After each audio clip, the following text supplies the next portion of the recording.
Waheguru Ji Ka Khalsa, Waheguru Ji Ki Fateh.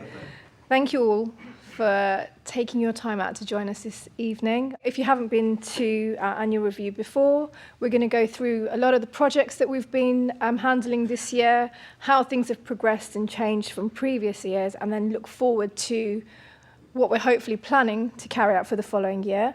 There will be a number of speakers joining us here, and the majority of the review will be done by Sukh and Jasveer Singh. As most of you already know, the Sikh Press Association is an arm that falls under the umbrella of Everything's 13 as a charity. So they're obviously very, in my opinion, excellent in what they do. And I think one of the things that you will see today is the kind of growth that we've had and the ways that we've had to prove ourselves and prove our existence to the larger community. I think when we first set up the Sikh Press Association, there were a lot of challenges because we had lots of people questioning the need for such an association. And a lot of people had really questioned why we need something like this, if other community groups have it. We already have a lot of organisations already in place that possibly could have done some of the things that the Sikh PA did. So hopefully in this presentation you'll see again how we've grown to prove our worth. Our aims have always remained the same. They're up here for you guys to read. The three key things that we've always maintained. One was to raise the public profile of Sikhs, Sikh organisations, Sikh activities, Sikh faith events across mainstream media. So where there were misrepresentations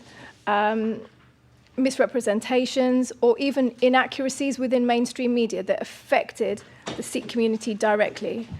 Outside of that, it was also our aim to just generally lift the profile of Sikhs within the UK. So, I mean, even basic things like giving the mainstream media information about Sikhs that wear turbans. Why is that different? How does that kind of fit in with, well, very unfortunately, but with Islamophobia, things like that. So just lifting the visual profile of Sikhs. Empowering the Sikhs by developing skills for the media. Again, I know some of you have been to media workshops. Our intention was to always empower Sikh individuals and groups with media skills so they can then use those skills and generate their own publicity. They're all free, by the way. How do you know about that? I've never heard of that. If you signed up to any of our social media channels, we do send information out regularly about, and they're all around the country as well. Do you have them coming up as well? When they're coming up, they will be posted on social media. But you can leave your details and we'll get that to you. And then finally, one of the key things that we've been building up for a long time is a bank of resources for mainstream media.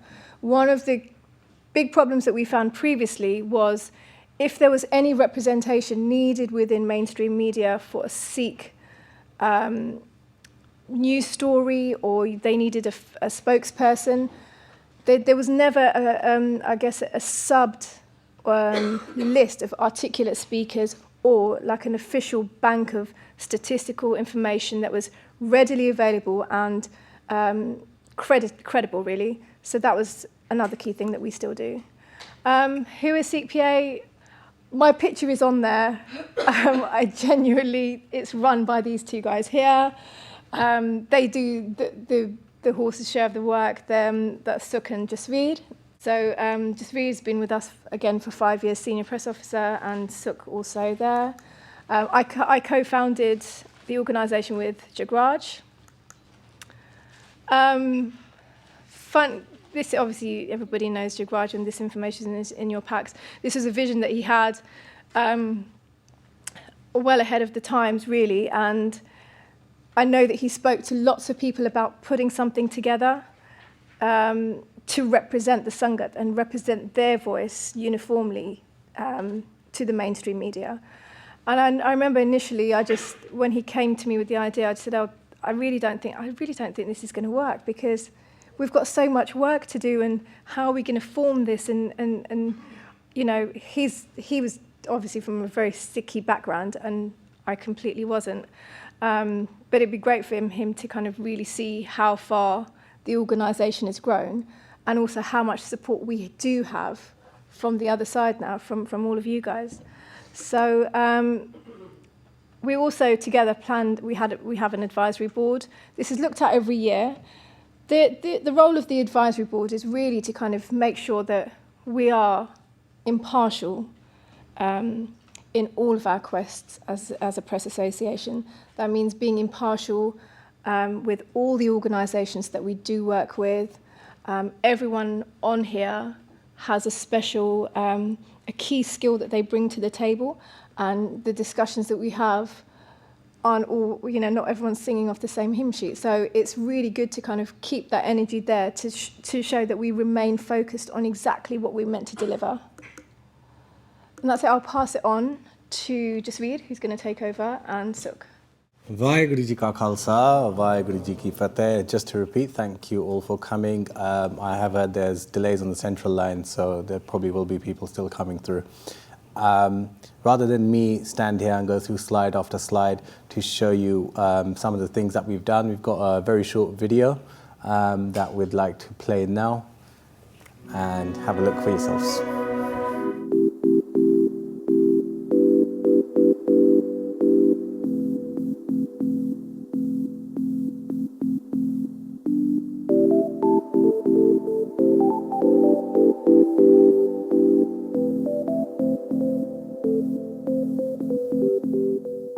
It's part of our religion to keep our hair. It's part of the 5Ks, and shaving was, obviously it wasn't ideal. It wasn't something that I wanted to do, but I had to do it to abide by the rules. And if I wanted to box, which I did, I had to do it. And so it was a choice that I had to make, but it wasn't really a choice that I wanted to make.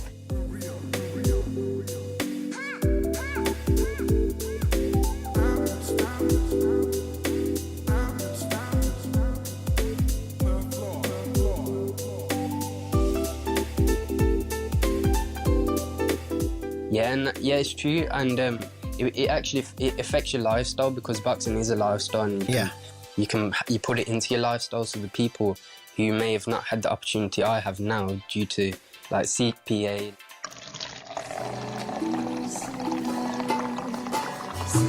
Free drinks were handed out by the Sikh community in Handsworth to recognise Jasveer Day. The sweet non-alcoholic drink of rose water, syrup, ice and milk is served all over the world in celebration of this special day in the Sikh calendar. Very well, welcome to the programme. So just tell us about Jasveer Day. Well, Jasveer Day is a commemoration of the martyrdom of the fifth Guru. So Sikhs throughout the world are actually handing out sort of cold drink, cold refreshments, ice creams, ice lollies and stuff, just to commemorate that day.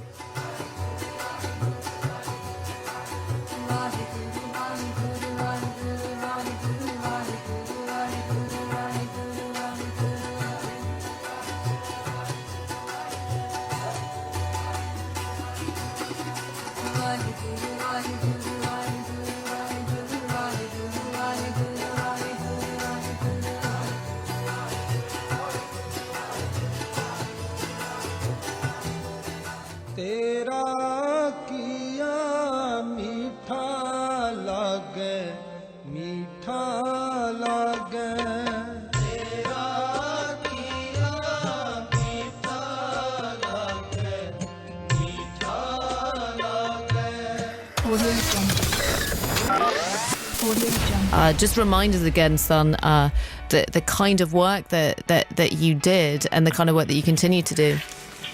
Yeah, so, the United Sikhs as an organisation, we provide humanitarian aid across the globe for, natural disasters, man-made disasters, and, our objective is to save lives. 7 is when I started being conscious of my body hair. I was in ballet, and there was this girl in my class who pointed out the hair on my arms, and she was just like, wow, you are so hairy. And I was 7 years old. I can relate to that. And I was like, wow, I have hair on my arms. And I realized it in that moment that I was different and it wasn't okay for me to be different. Actually, my last year of public school, I transferred out of my private Christian school, not for reasons related to religion, but other reasons. And I came into contact to this girl who I'm still best friends with till today. And I discovered that Sikhism was a thing through her because she is Punjabi and she's Sikh and stuff. So, yeah, you could talk about that, but like they just said as well, that they have wheelchairs available when you come inside, which are clean, and that you can take inside of the Darbar. So I don't think that's really an issue when it comes to the wheelchair itself. Well, we've been in the UK, working in the UK, for the last 5 years, but essentially this policy that we're launching today is really to tackle the issues that we find exist. So, for example, most women that we've spoken to will have used toilet paper in between buying menstrual products. We had a program every morning and every evening. There would be singing of hymns, and there will be discourse of certain hymns which relate to death. It was all in English, the discourse was in English, so it was very easy to relate to. And for me personally, it was like counseling, because it was the Guru would talk to me through these words. At that time, it was really, really comforting, and it was just amazing having this. Audio Jungle. Audio Jungle. Audio Jungle. What's the role of the gurus, like as regards your Sikhism? What role do they hold, and is it any divine role they play? Yes, very much so. So Bhai Gurdas Ji, which was an eminent scholar around the time of the 5th Guru. In the Sikh faith, we have 11 Gurus. Bhai Gurdas Ji writes very beautifully. They say, "Suni pukar datar prabh, Guru jag mahi bataya." They say that the whole world was crying out in pain because there was a lot of things of ignorance. And the way that the Guru describes is that in the midst of all of that darkness, God, hearing the cries of the world in suffering and pain and falsehood, in answering to those prayers, that God came forth in the form of Guru Nanak himself.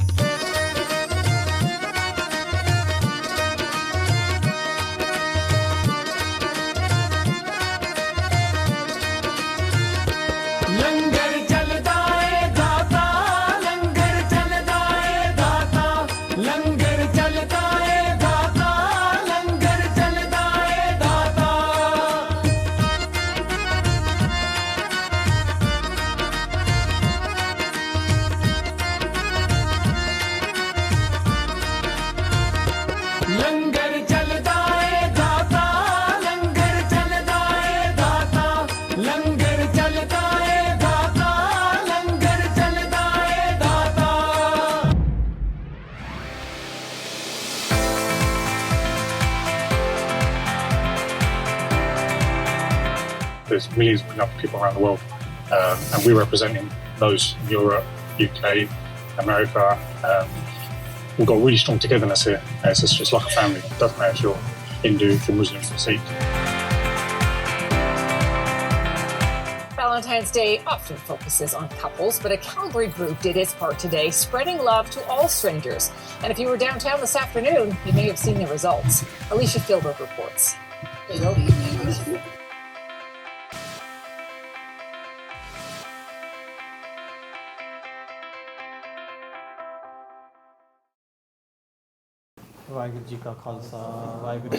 So hopefully you enjoyed that video. It was just a snippet, you could say, of a lot of the coverage that we with Maharaja's Kirpa secured this year.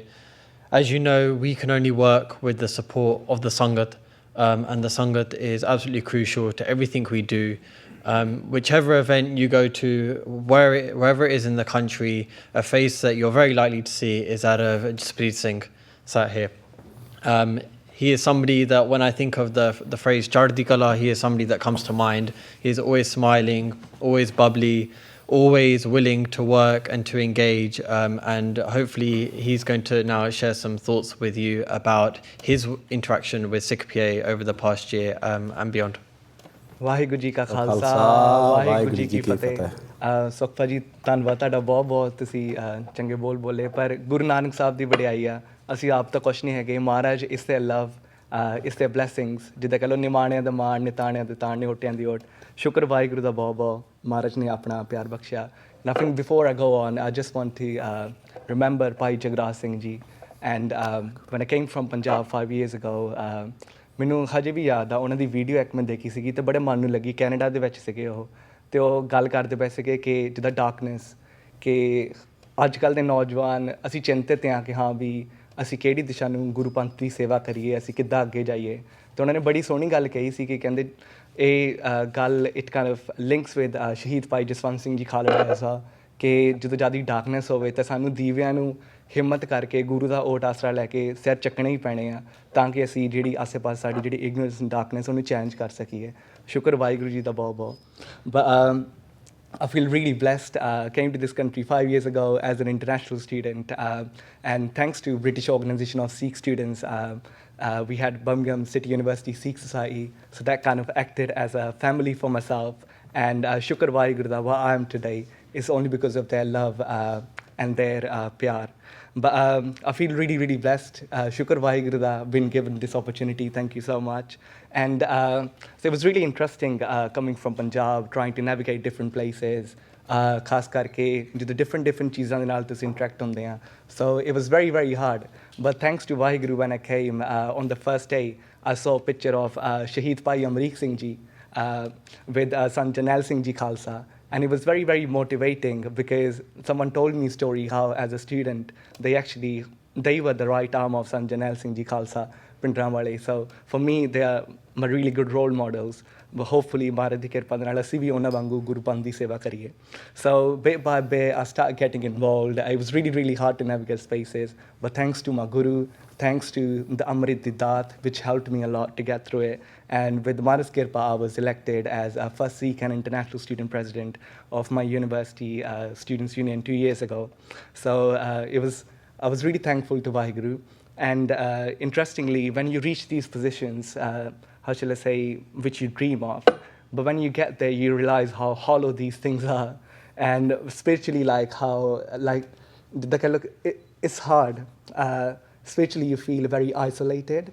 So then I did Ardas before Maharaj and got touch with Sikh PA. And I was like, there's a story for you guys. First Sikh international student president who got elected. And they shared my story. Interestingly, in September when the academic year was about to start, so someone from Punjab texted me and said, Jasveer, teri news lagi hai. So it was all over Punjab in different newspapers, and I feel really, really blessed. Nothing but we need to realize when youngsters are growing up, they have the moments when they interact with Guru Panth. And for me, that was very, very important when I shared my story. And with Maharaj Kirpa, it got shared everywhere. Because when you reach those positions, you realize actually it's not about you, but it's how you can actually motivate and help others who may want to navigate these same spaces as well. And I feel really blessed. Since then, we got 2 Gursikhs who have been running for presidential positions within the universities. So thank you so much for kind of like spreading the story throughout the world. It got shared everywhere. And another way in which I interacted was, so I wasn't allowed to enter the US Embassy with my kirpan last year. And so it was really interesting. I went there, they harassed me a lot, so I wasn't able to get there. So through Sikh PA, they advocated for my case. And they updated on Twitter and everywhere, then actually requested the US Embassy to get back to them as well.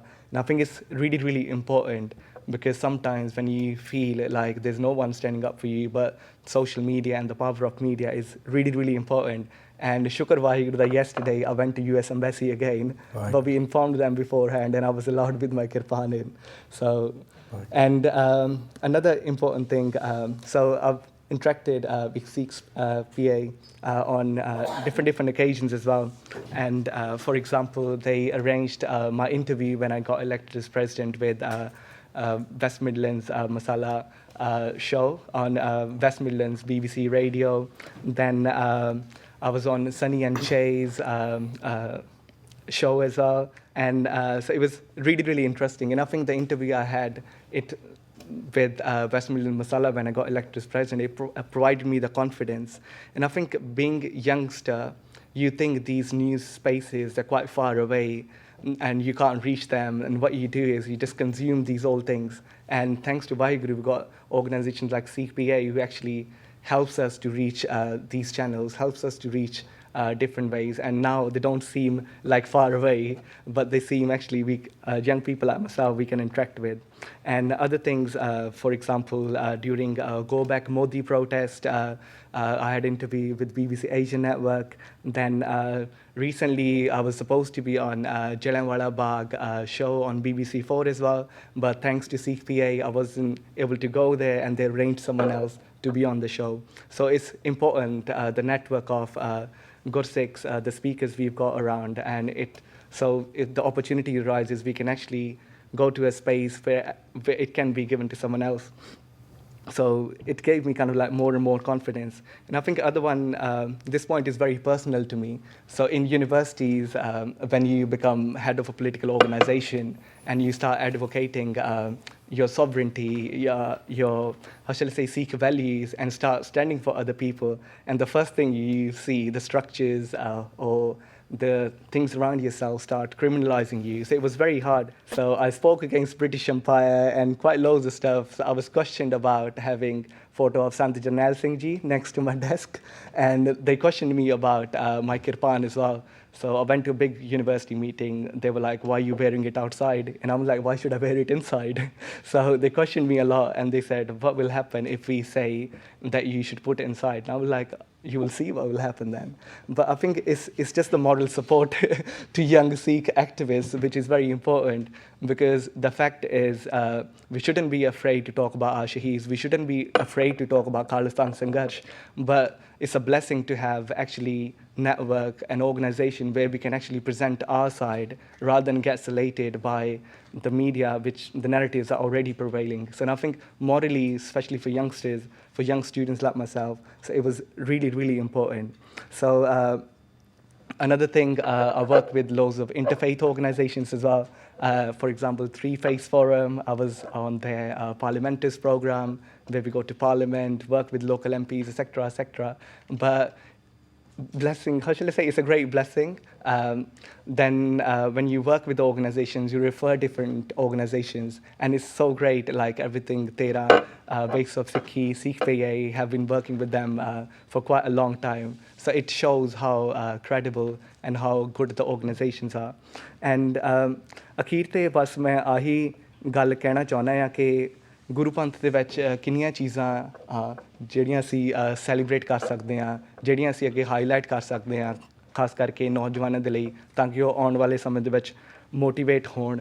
ਪਰ ਜੇ ਦੇਖਿਆ ਜਾਵੇ, ਜਦੋਂ ਮੈਂ ਪੰਜਾਬ ਤੋਂ ਆਇਆ ਸੀਗਾ, the narratives ਵਿਚ I used to hear in radio, ਜਦੋਂ ਜ਼ਿਆਦਾ ਕੋਕੋਨਟ ਇਸ਼ੂ ਜਿਹੇ ਹੁੰਦੇ ਸੀਗੇ, but it's a blessing now ਕਿ ਹੁਣ ਸੱਚ ਦੀ ਆਵਾਜ਼ ਅੱਗੇ ਬੁਲੰਦ ਹੁੰਦੀ ਪਈ ਆ। Then we got Sikh Press Association ਵਿਚ helps to put those narratives out.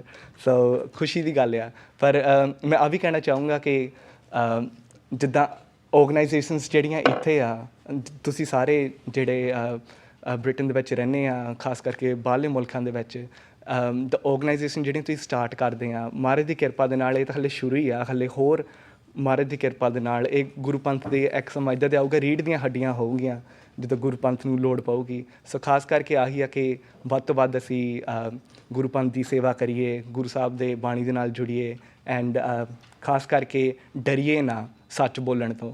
ਮਹਾਰਾਜ ਨੇ ਸਾਨੂੰ ਪਹਿਲਾਂ ਹੀ ਕਿਹਾ, ਜੇ ਅਸੀਂ ਸੱਚ ਬੋਲਾਂਗੇ ਤਾਂ ਕੀ ਹੋਊਗਾ, ਬਸ ਅਸੀਂ ਤਾਂ ਮਹਾਰਾਜ ਦੀ ਸੇਵਾ ਕਰਨੀ ਹੈ ਨਾ, ਅਤੇ ਡਰੀਏ ਨਾ ਸੱਚ ਬੋਲਣ ਤੋਂ। ਸਾਡਾ ਸੱਚ ਸੁਣਨ ਨੂੰ ਤਾਂ ਦੁਨੀਆ ਤਰਸਦੀ ਪਈ ਆ, ਪਰ ਇਹੀ ਗੱਲ ਆ ਕਿ ਬਾਣੀ ਅਸੀਂ ਅੰਦਰ ਵਸਾਈਏ ਅਤੇ ਕੁਛ ਨਾ ਕੁਛ ਕਰੀਏ ਮਹਾਰਾਜ ਦੀ ਕਿਰਪਾ ਦੇ ਨਾਲ, ਅਤੇ ਡਰੀਏ ਨਾ। ਪਰ ਥੈਂਕ ਯੂ ਸੋ ਮਚ। ਸ਼ੁਕਰ ਵਾਹਿਗੁਰੂ ਦਾ ਜੀ, ਬਹੁਤ ਬਹੁਤ ਵਾਹਿਗੁਰੂ ਜੀ ਕਾ ਖਾਲਸਾ, ਵਾਹਿਗੁਰੂ ਜੀ ਕੀ ਫਤਿਹ। So one of the biggest stories we worked on this year was the attack on the Gurdwara Sahib in Edinburgh in August of last year.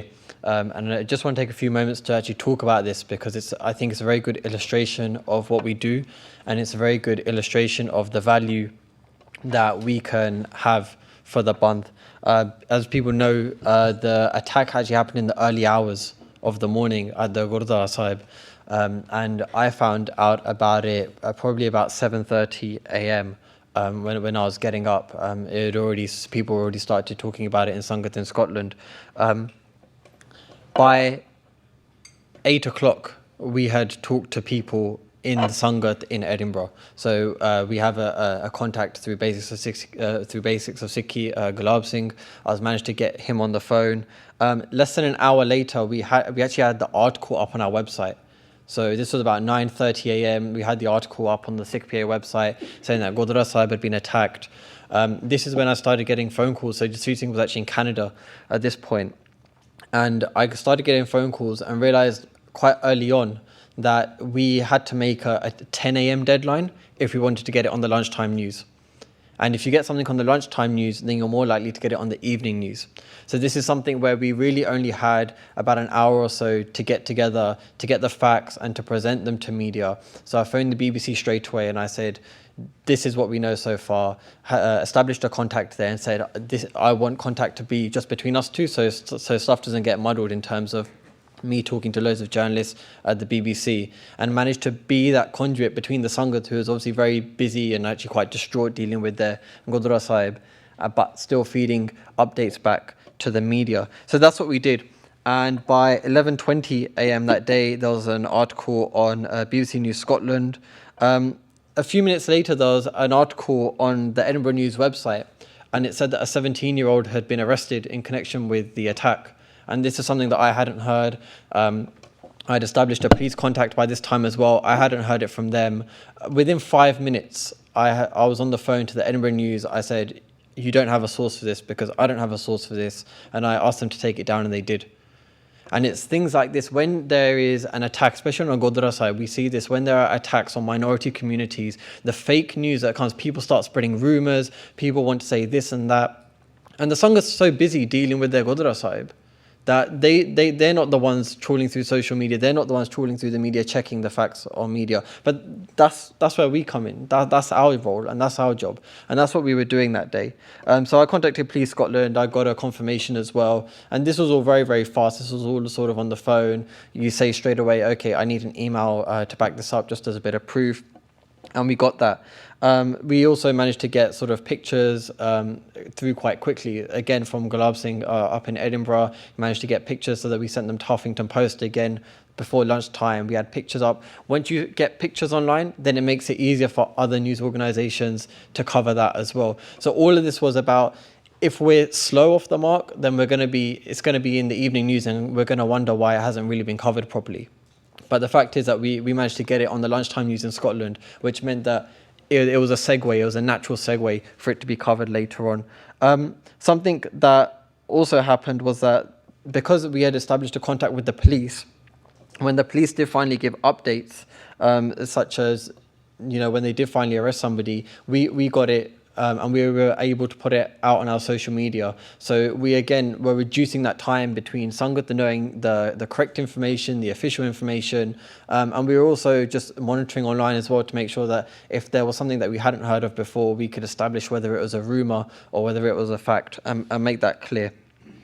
For example, that evening, there were some people saying that different fundraising pages have been set up. This is very natural in a time like this, that people will say that. And we managed to establish again with our contact Gulab Singh in Edinburgh that this wasn't the case, and managed to let media know proactively that this wasn't the case so that they didn't then put it in their news article, which would go around. And once it's in a news article, it's so much harder to disprove, it's so much harder to roll back.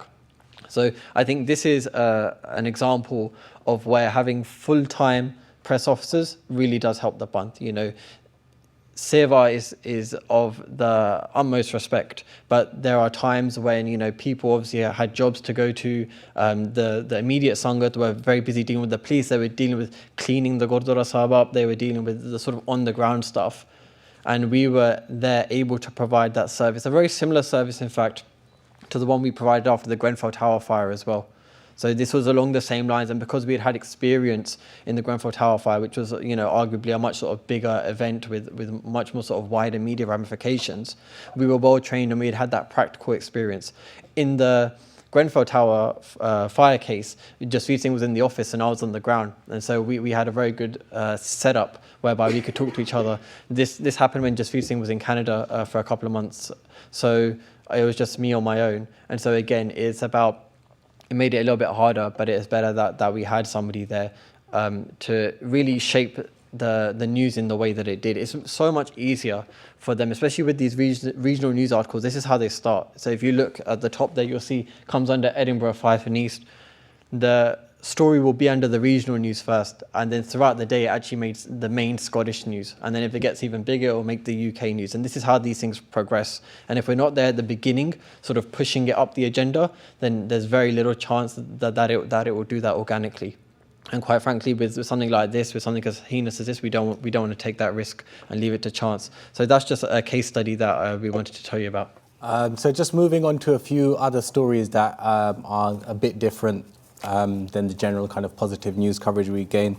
There was quite a big bit of coverage that we worked with the BBC on, a big news story which was related to the Qurban and the ongoing issues that the Sikh community faces with the Qurban. That got a lot of mixed reaction, especially because it's fair to say the general British public reacted to the news that Sikhs wear a small sword or carry a weapon, if you will, in a way that kind of a lot of us expected, and a lot of them weren't too happy about it, which was evident from the comments on social media. So why did this news come about? How did we work on it? Very basically, we have regular contact with the BBC and specifically the heads of religion and ethics at the BBC, and they're always inquiring as to what's going on within the community and what are groups doing within the Sikh community that are kind of public interest. And this was around the time where and there still is at this point actually, a lot of discussion going on about rights for the Qurban to be worn and being actually embedded into UK law. And they saw this and they thought this is something that we want to discuss, and as such this is something that we worked with them on to provide kind of case studies, provide interviews, provide them access into Gurdwaras where they could kind of get pictures of Sikhs wearing Qurbans of all different kinds, as is common. Most people that are within Sangat know. So with this, we'd be happy to kind of hear your feedback on it if you have any questions about it. But it was one example of a long-term kind of news story that we worked on with the BBC that did get a mixed reaction. Moving forward, one story that is an absolute top priority for us and has been for just under 18 months now is the case of Jagtar Singh Johal, the Free Jaggi Now campaign, if you will. So this is a priority for us because it really encapsulates an ongoing issue that a lot of the Sikh community have been vocal about for decades, and that's the treatment of Sikhs in India, especially those that are kind of politically vocal or activists like Jagtar is.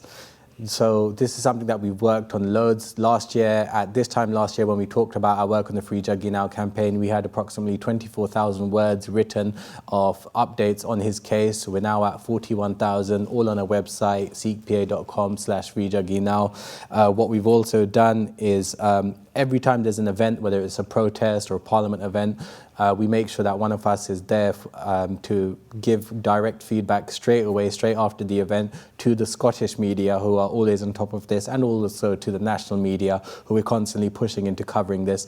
We hopefully are working on something now with one of the mainstream newspapers that should be coming out in the near future as well on this topic specifically. We do work directly with the organisations that are supporting the Free Jaggi Now campaign, namely the Sikh Federation and Jagtar's family, to get regular updates and an understanding of the case. This includes kind of going to Birmingham to help with a workshop about how the Sangat can support the Free Jaggi Now campaign, working directly with Jaggi's brother, Gurpreet Singh. And what we also do is go out of our way to seek out quotes that we can make a news story out of about the Jaggi campaign, because sadly the case of Jaggi's right now is being really drawn out and it becomes harder and harder to find something new, something relevant. Every other trial hearing is case delayed, case deferred. So the media, when they're looking for updates from this, it's hard to find them. So what we've done when we've gone to certain events where there might be like MPs, for example, we make sure we interview them and ask them about Jaggi's case. And we've done that with MPs including Sadiq Khan, the Mayor of London, John McDonnell, the Deputy Leader of the Labour Party, Conservative MP Ed Hughes, and many others. And so that's just a few of the ways that we work on the Jaggi campaign. One thing I do want to say about working on it, which I'm sure our friends, some of them from the Sikh Federation are here, will agree on, and definitely the family will recognise, is that it's really taxing work. It's draining. It's frustrating. It's upsetting that such a serious situation that one of our own is in India right now, has been tortured, is still living daily with abuse in his position in jail, and it's really hard to find the light at the end of the tunnel, and it is quite taxing. And there's something that kind of, I think should be discussed regarding this case, and it's made a lot of people afraid to actually go to India. And, when we have these kind of thoughts about how these things can be mentally taxing and have an impact on our own mental health, if you will, that leads me now into our next speaker, who has himself provided a brilliant platform that's actually really kind of revolutionized a lot of internal dialogue within the Punjabi Sikh community. And I'll let him explain a bit more about how we've worked together. And this is Sharanjit Singh, the founder of Tarakki. Waheguru Ji Ka Khalsa, Waheguru Ji Ki Fateh.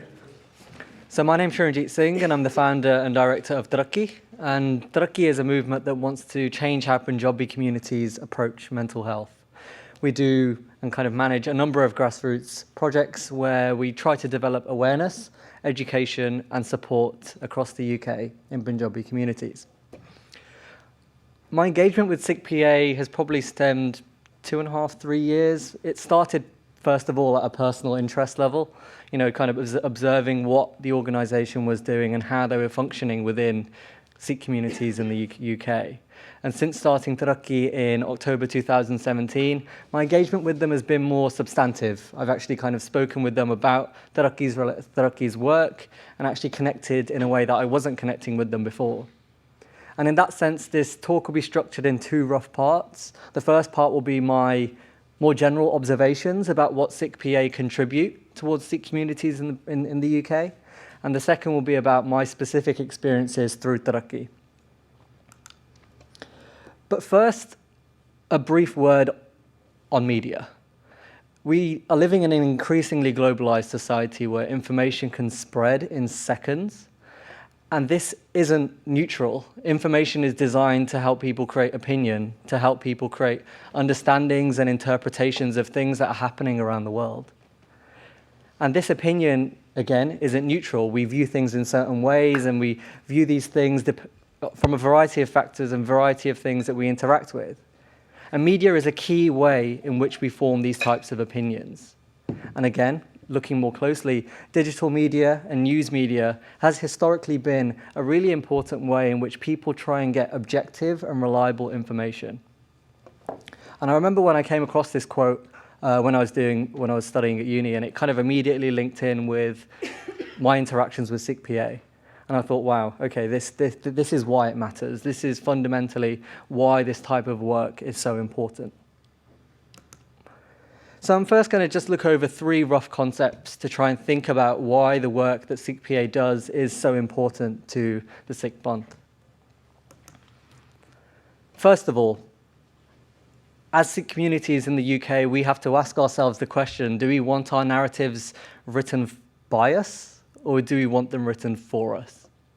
This is the fundamental question at the heart of Sikh communities in the UK and our engagement with wider society. Fundamentally, what I see Sikh PA's work as doing is providing Sikh communities and Sikh individuals with a sense of agency over how our narrative is conveyed in wider society. Without Sikh PA, our narratives might be shaped by people completely unrelated to Sikh communities, people who might not necessarily have had much interaction with Sikhs, or people who might not really have much of a knowledge of Sikhi. And so fundamentally, the work that Sikh PA does is trying to reclaim a sense of agency for Sikh communities in the UK. And second, moving on to ownership. With agency, after you've had kind of agency for a while, you actually start developing a sense of ownership for the narratives that we're kind of putting forward. And what I see in Sikh PA's work is that we're actually developing a sense of our opinions are important and our opinions are valued within wider society. And it's not just saying, here, you can speak to this person or putting someone in touch with different types of media, but it's also saying that your opinion is valued, your opinion is important, and your opinion has a place within wider Sikh communities. And finally, just looking at them in a sense of autonomy as well. It's so important for communities who aren't necessarily represented in mainstream society to have a sense of autonomy when engaging with media and when engaging with wider society. And one of the things I see which is so important in Sikh PA's work is that it is fresh and dynamic. And you can see by all the people speaking here today that we're talking about topics that are very, very current. We're talking about topics that are still different from last year's topics, and it shows how much has happened in the last year and how much Sikh PA have had their finger on the pulse and have actually empowered individuals who are doing this kind of work to take this sense of agency, to take this sense of ownership, and to actually be able to speak at these kinds of platforms as well. Another small part I wanted to talk about with regards to Sikh PA's work is something that I think is incredibly important in our world nowadays. You see so many more young people within Sikh communities who are doing such impactful work within wider society, working in Punjabi communities, Sikh communities, non-Sikh communities. It's essential for people who are doing this kind of work to actually have a sense of how to speak with the media and a sense for how to navigate what can be a very, very, deceiving media landscape. And with my work with Taraqi, I probably get one email, one call a week of someone who's either doing a thesis, someone who's either doing a dissertation, someone who's writing an article, someone who's trying to get thoughts and opinions on things. And I know that these people talking to me aren't always coming from a neutral position. And we need to be aware of how we're asking questions, how we're asked questions, how we respond to questions. And usually this kind of thing is, not everyone gets this kind of training. And I think moving forward, this kind of stuff is going to be more and more important because we can't rely on one or two people to talk about things everywhere. We need to spread this load, and we need to be able to say that we have people who are skilled at engaging with media in different places, with different skill sets, within Sikh communities around the country. And I mean, for me, I went on it was a TV debate, and I remember the presenter was sat there and he was talking to me about, why Sikh communities, why Punjabi communities don't engage with mental health services. And he put two things forward to me. He said, is it because of, the stigma that exists in the community, or is it because they don't want to engage with healthcare services? And both of those victimize Punjabi communities. Both answers would be negative when talking about Punjabi communities. And so at that point, I kind of noticed in my head that he was doing this. And it's so important to actually say, well, actually, there are other reasons that exist. People might be put off healthcare services from their experience of racism, their experience of various kinds of discrimination within these services themselves. And again, this is because journalists don't come at things from a neutral standpoint. And we need to be aware of things that will kind of, be possible obstacles when we're talking with, media more generally. Well, and just a final point on this, I think it's really important to outline the fact that these things are free, because this isn't just saying, oh, cool, we're charging, £75 a head and you can come and get this media and skills training. But this is making this open to absolutely anyone, regardless of their, say, socioeconomic background, regardless of their their background, where they're coming from. And I think that's a really key part of this, because this personally is in line with very much democratizing the knowledge that we all have as a bond here in the UK. So now I'm just going to kind of go on to the engagements that we've had with the Sikh Press Association through our work with Taraqi, and I'll focus on a few of the little projects that we do. And I think this is pretty cool because it kind of goes away from what everyone think the Sikh PA does normally. And we've kind of discussed the really front-facing media engagement, the really front-facing, kind of very hands on deck, phones on ears kind of thing. But this kind of work that we've been doing with Sikh PA is very much in the background and very much above and beyond the kind of work that we kind of think they do, which I think is quite special. So every month, Taraqi hold a Chai in the City forum for Punjabi men. And essentially, this is a forum where Punjabi men come and discuss a pre-kind of arranged topic. And as you notice, there's no kind of mention of mental health in our on our promotional material. We want this to be strictly a forum where people can come and have a discussion away from their family, away from their friends, about a topic that they might not necessarily speak about. So we've had 6 of these so far, and the success of this has been we've had about 26 unique people who have come to these sessions, and we cap them at about 8 to 10 each time. And a lot of the time, we're having people come back to these sessions. And this one is actually happening upstairs. That's why I came in late. So this is happening right now. And one of the things around this, the reason why we've been able to get through to so many people, and the reason we've been able to actually continue this and make it more than just a one-off, is because of the support of Sikh PA. And this, something like a retweet or something like posting on Facebook, we might think it's trivial, but people see these things and they respond to things. And we've actually spoken with people and asked, okay, how did you find out about this? Was it Instagram, Facebook, Twitter? And they said, oh no, we saw it through Sikh PA.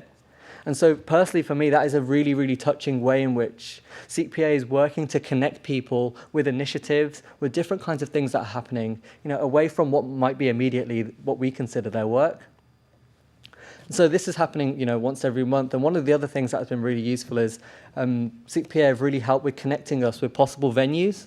When we're trying to do one thing a month at different places in central London, the venue can be quite difficult to sort out. And this has been a really fantastic way in which we've actually been able to continue doing this. And we've thought, okay, cool, we've had one, this isn't going to be it. We can plan 3 or 4 more. And this again has been because of the help of Sikh PA.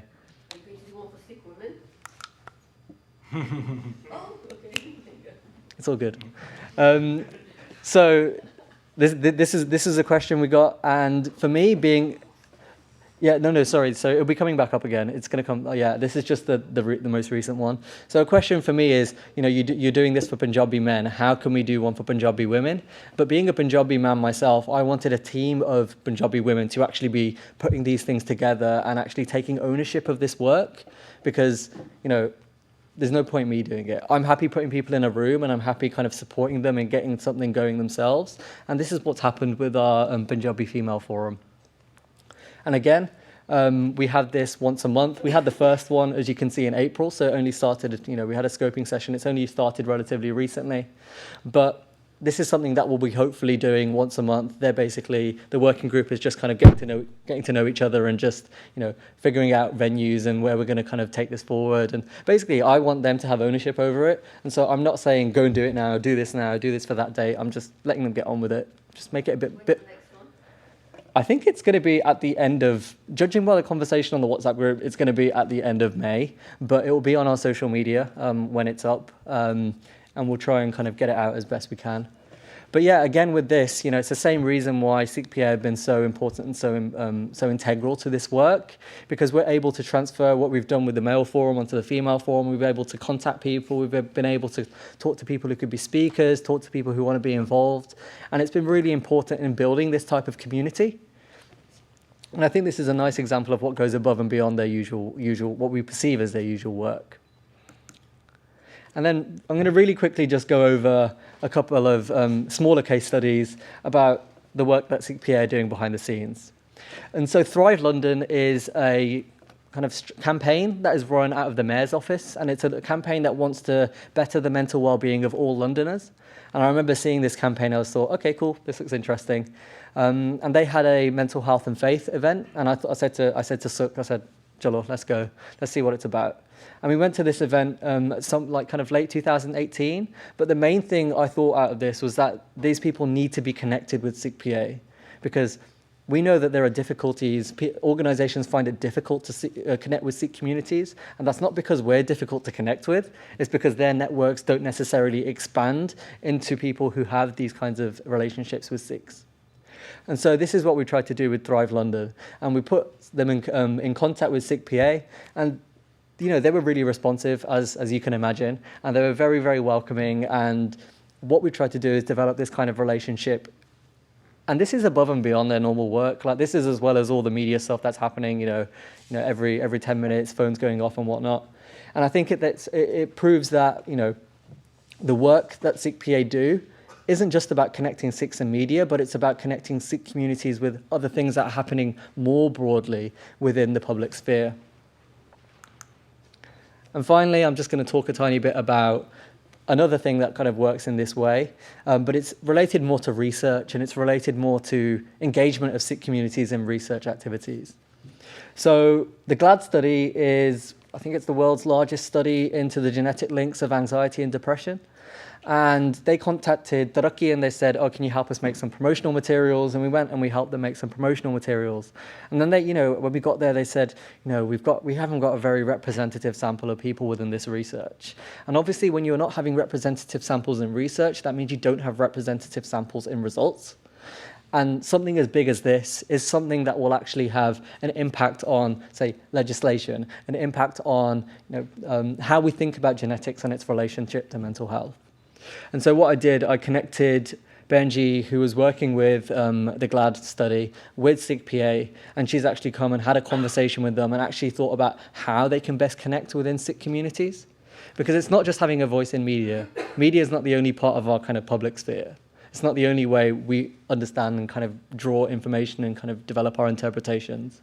But research is such an important one as well, and it's sometimes one that's overlooked. And I think that's been an incredibly important part of, not just how we're having conversations around mental health in a kind of, face-to-face upstairs kind of venue, but we're having these conversations at multiple channels, and this has really been down to the work Sikh PA have contributed towards Taraqi as well. So, I'd personally just like to say a massive thanks to both Sukh, Jas, and everyone else involved in Sikh PA and everyone else who gives their time towards this kind of work, because I think it's insurmountably important, and it's only after we don't have something like that that we look and say that was so important. And so we all have a collective responsibility as a Sangha to ensure that we are putting our resources and our time towards something like this. And this takes completely different forms. That's not me saying everyone has to do this or do that. But we should be aware of what Sikh PA are doing, and we should be able to speak to other people about what Sikh PA are doing. And as I've tried to outline today, their work goes above and beyond kind of what we think is just the normal media engagement. But if we've got relatives who are doing dissertations, theses on things related to Sikh communities, and they've got surveys and stuff like that, why wouldn't you get in contact with Sikh PA about that? It might seem trivial, but this is connecting people, this is connecting Sikh communities in the UK with the various facets of our public life. And on that, I will finish. Thank you all very much. Waheguru Ji Ka Khalsa, Waheguru Ji Ki Fateh. Just going back now onto some of the more serious, if you will, stories that we've worked on through the year that require a bit more explanation about why we're working on them. So there was an incident last year, I believe in August, September time, where 5 Sikhs across the UK found their houses raided. After their houses were raided, property was confiscated from all of them, but there were no arrests made. And the incredible thing about this is details of those raids were found to make their way into Indian media. Indian media were quick to actually openly take quotes from Indian authorities saying that they're the ones who'd pressed the UK police, specifically the West Midlands police, into conducting these raids. And details of those raids, including pictures and names ended up in Indian media. This, as you can imagine, is quite a strange and, if you will, kind of complex story, because it relates also to the Free Jaggi Now campaign. It's believed that those names of those that were raided was extracted from torture of Jagtar Singh Johal as he's detained in India. And the fact that no arrests were made, and there's nothing further to kind of add to the fact that these people were raided and property was confiscated, in the sense that that there's no impending charges or anything of these people, makes it seem really, really suspicious about why their houses were raided. So those involved came to the Sikh Press Association and said they need support in kind of putting out the real narrative, at least from their perspective and those involved in the Free Jaggi Now campaign, about why these raids were conducted and what this means for the Sikh community. We've been continually providing updates on this story, and it goes hand in hand with some incidents that a lot of you probably have seen, which has seen Sikh activists across the UK actually forcibly in place a ban on the police in being involved in Sikh events, at least in a kind of recruitment level or just kind of promotional level. While this can be kind of quite abrasive situations of conflict, at the end of the day, it's up to the Sikh Press Association to drag that story away from kind of these quite salacious images of people confronting police and attempting to remove them from Gurdwaras, to actually bring the story back down to the fact that this goes back to raids that were conducted against Sikh activists where no arrests were made, and that information from those raids made its way straight into Indian media, with Indian authorities actually boasting about the fact that they had, which is actually illegal, forced the West Midlands police to kind of go ahead with these raids. So this is one of the more serious stories that we've been working on, and we will be continually providing updates as the case goes on. Just to add to it as well, a well-recognized human rights lawyer, Gareth Pearce, herself said that there's a paper trail leading back to India. So this isn't something that we're working on without kind of much information other than suspicion. So there has been various other serious stories that we've worked on. You can see them here for yourself. Like, for example, in the bottom, it would be your right corner, the bomb against the Sikh community in Afghanistan, the conviction of Sajjan Kumar linked with the Sikh genocide in 1984, the case of Sikh activists being arrested for Facebook posts, which we're providing updates from via the Sikh Relief Sikh Organisation of Prisoner Welfare Project, and a few others. So these are some of the most serious stories that we've worked on through the year. But to continue talking about serious stories that we've worked on, away from the positive stuff that we kind of always aim to get in the media, I'll pass on to my colleague Sukh now. So as you can see with these stories, they are all very serious. In a lot of their cases, they're life and death, whether it's alcoholism and the deaths associated with that, or the Sajjan Kumar story with genocide, or the 3 Singhs that were imprisoned for we don't know what, really. And this is our challenge, to get these stories into the mainstream media and to get media to want to cover them, and for media to really understand what they're about. The problem is that a lot of journalists in the UK, they don't want to be led down this road of looking at the complexities of the Sikh relationship with India, with the Indian state. You know, a lot of them will say, oh, Sikhs, yeah, you're Indian and that's it. And to get into the complexities of Indian repression, or of the state of Sikh activists in India, that takes a lot of personal investment and time, usually building relationships with individual journalists, leading them through, referring to them not just to our website, but to other contacts. It's a very laborious process. And the journalists have got to know that they've got to get something out of it at the end of it. So it's a risk on their part as well, and it's something we're always engaged in. So this is really our focus. This is what we want to be talking about. On a really good day, this would be something like this would be on the front page of a national newspaper. In the past year, since our last annual review, there's only been one exclusive on a Sikh-related story on the front page of a national newspaper, and I'm going to make it a little bit interactive. Does anybody know what it was? Hanji? Was it the Queen's Guard? Yeah, it was. So we're looking at these stories, these very serious stories, and then actually it comes to dealing with the front page, and it's this. And again, Jasveer Singh was in Canada. This was just after the Edinburgh Gurdwara attack, actually. And we wake up and the same thing happens. My phone's already flooded with messages. And this story comes up, and it comes absolutely out of nowhere. There's no indication the day before. It's very fair to say that it was a slow news day. I think Parliament was still in recess and there's no Brexit stuff going on. Somebody's probably been paid to give the story to The Sun. And The Sun have said, yeah, this is a great story, whacking this on the front page. And this was on the front page. And look at how big the word Sikh is and the photograph. And so I went into the office and I picked up a copy for myself, and there are copies of this saying in every single newsagent in the country. And for most people that week, whenever they see or hear of a Sikh, this is what they're going to see. This is what they're going to be referred to.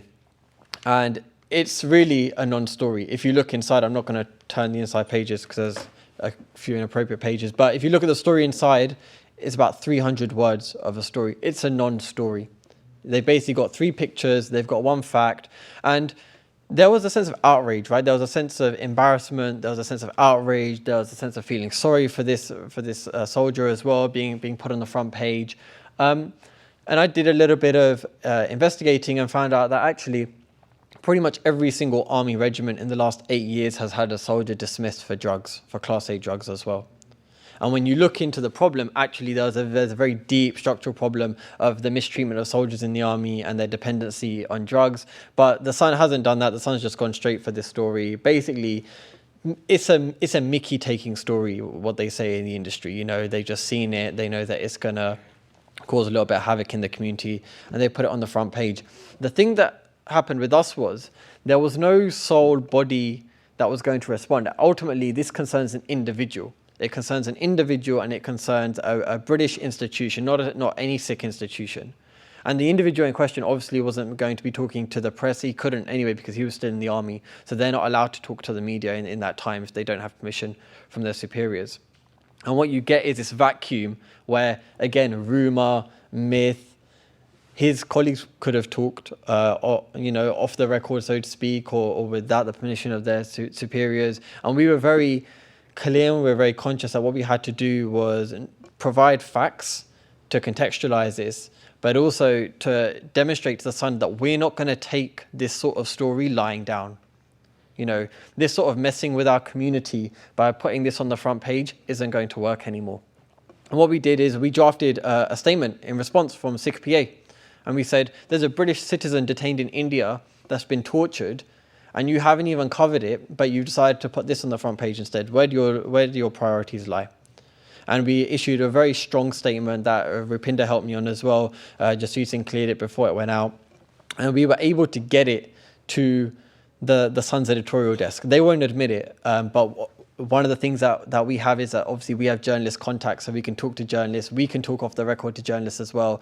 We know for a fact that our statement did come to the attention of the news editor of The Sun, and they were actually quite surprised at our reaction. They didn't think that any Sikh body or institution would respond to it because, again, a small minority in the country, they feel like it's very easy. It's not like they're attacking Theresa May and she's got a load of spin doctors and the sort of number 10 set up to respond. But what we demonstrated to the tabloid press and to a very infamous newspaper is that we are here, and that if you do this sort of journalism, which some might say gutter journalism, whatever you want to call it, but if you do this sort of journalism, we are here, we're looking at it, and we are ready to respond. So that was quite pleasing from our perspective, that, you know, at the end of the day, we couldn't prevent this story. It was an exclusive, it was on the front page. The first we knew about it was the first anybody else knew about it. But again, within hours, by lunchtime, we had the statement prepared, and the Sun's editor knew about it before the end of that day. And for us, that's a way in which we can help mitigate these. And we can actually influence the behavior of journalists going forward. So it's one of those where, okay, this is a lesson learned, not just for us, and that actually we can respond quite hard. There's a Punjabi phrase, "It da jawab patthar," that I only learned yesterday, which comes to mind when thinking about this. But also, it was a lesson for journalists as well, that if you are going to cover this, and, you know, some editors in tabloid newspaper, that they think they can get a very cheap story out of our community, that they aren't going to succeed, and that we are going to make it harder for them. Moving forward now on to other things the Sikh Press Association do. So something that we've done for the last 2 years that has proved very popular is set up discussion forums on Sikh issues. So prior to last year, we covered media, perception of Khalistan, we covered mental health, and a couple of others that off the top of my head I can't quite remember. But in the last 12 months, we've arranged 2, which by our kind of our own expectations was less than we wanted.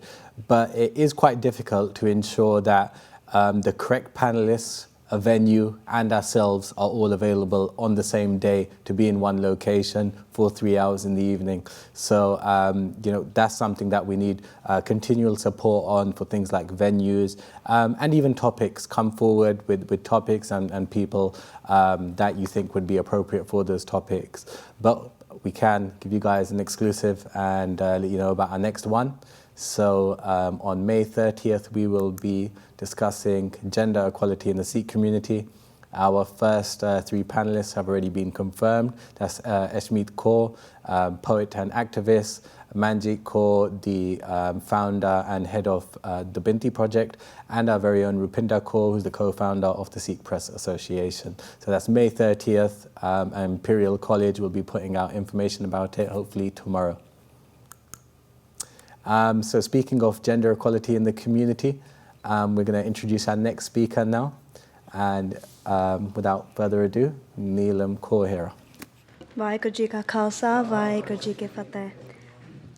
Thank you everyone for coming today. I'm really very proud to be here for a number of reasons, but I think the main one, which is something that I've said to both Sukh and Jazz, is I've had a very different background from most of the panellists. I had a very traumatic experience when I was younger, which led to me being very disconnected from Sikhi, and I was very angry for a long time. This experience led to me having many gynae issues and reproductive health issues, and unfortunately this story is hidden behind closed doors, and a lot of women have these stories, these journeys, but they've got no safe space to talk about it. So I set up Sisters, named after a very big ovarian cyst which burst while I was in university, leading me to go to hospital.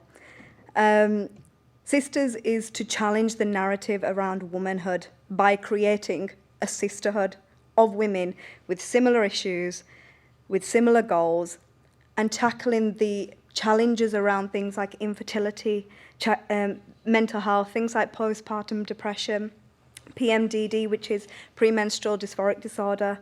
It affects 1 in 20 women, and it creates suicidal ideation, which not many women know about and is underreported in the UK because not many people know about it. And we don't take these issues seriously. So when I first started talking about these issues, obviously there is a big umbrella with reproductive health, reproductive wellness, and that encompasses a subject that we do not like to talk about in public, which is sex.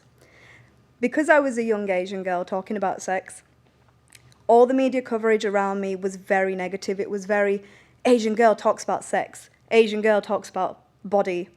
And it was very sensationalized. It made me feel very guilty for talking about it, but it was the only way that I could get any sort of coverage about the work I was doing. But it made Sisters look very provocative, and it made the work that we did very belittled. We have a membership of over 1,000 women, and that's just in the Midlands alone. Our membership is growing across the UK, with Manchester and Birmingham now included with that. So when Sukh and Jazz reached out to me with some of the work that we were doing, it was nice to finally reclaim a narrative for myself of the work that we actually do. We work with women that have cervical cancer, PCOS, endometriosis, which are some of the conditions I have. And to have these conditions sexualised by British media just for a story is very difficult, and it's very difficult for women that are going through these issues as well. Now, there's members of the community which don't like the work that I do because they find it too sexualised. They do not want to listen to an open dialogue around these conversations. So, as Sukh and Jazz both know, and I think a few of the panellists know, I get trolled heavily, and it got to the point where at the end of last year, before I had my operation, I was at a stage where I was thinking to leave Sisters and let somebody else take over because I couldn't physically deal with getting told that I'm not good enough to do this, that if I go to certain temples, that I'm not allowed in there. I've never actually been told I'm not allowed in a temple before, in a Gurdwara before, and that really hurt me because that's my home as well. Why am I not allowed in a Gurdwara?